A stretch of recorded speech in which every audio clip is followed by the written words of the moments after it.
शास्त्रों की बात जाने धर्म के साथ। एक बार गौतम बुद्ध एक शहर में प्रवास कर रहे थे।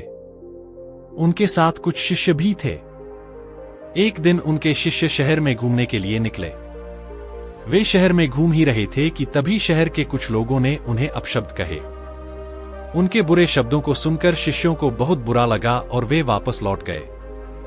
बुद्ध ने देखा कि शहर से लौटकर आए उनके सभी शिष्य बहुत क्रोध में दिखाई दे रहे हैं। उन्होंने शिष्यों से पूछा, क्या बात है, आप इतने तनाव में क्यों हैं? तभी एक शिष्य क्रोध में बोला, हमें यहां से तुरंत चलना चाहिए।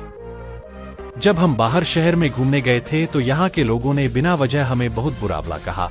जिस जगह हमारा सम्मान नहीं हो वहां हमें नहीं रहना चाहिए। बुद्ध ने कहा, क्या किसी और जगह तुम अच्छे व्यवहार की अपेक्षा रखते हो? दूसरे शिष्य ने कहा, इस शहर से तो अच्छे लोग ही होंगे। तब गौतम बुद्ध बोले, किसी जगह को सिर्फ इसलिए छोड़ देना ठीक नहीं कि वहां के लोग बुरा व्यवहार करते हैं।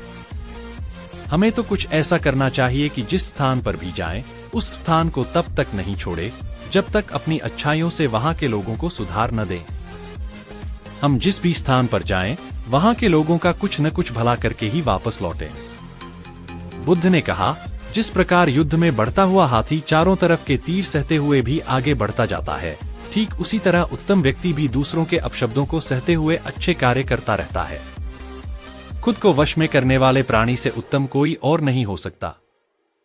बुद्ध की बात शिष्यों को अच्छी तरह से समझ में आ गई और उन्होंने वहां से जाने का इरादा त्याग दिया। मित्रों, आपको यह कहानी कैसी लगी हमें कमेंट करके जरूर बताएं।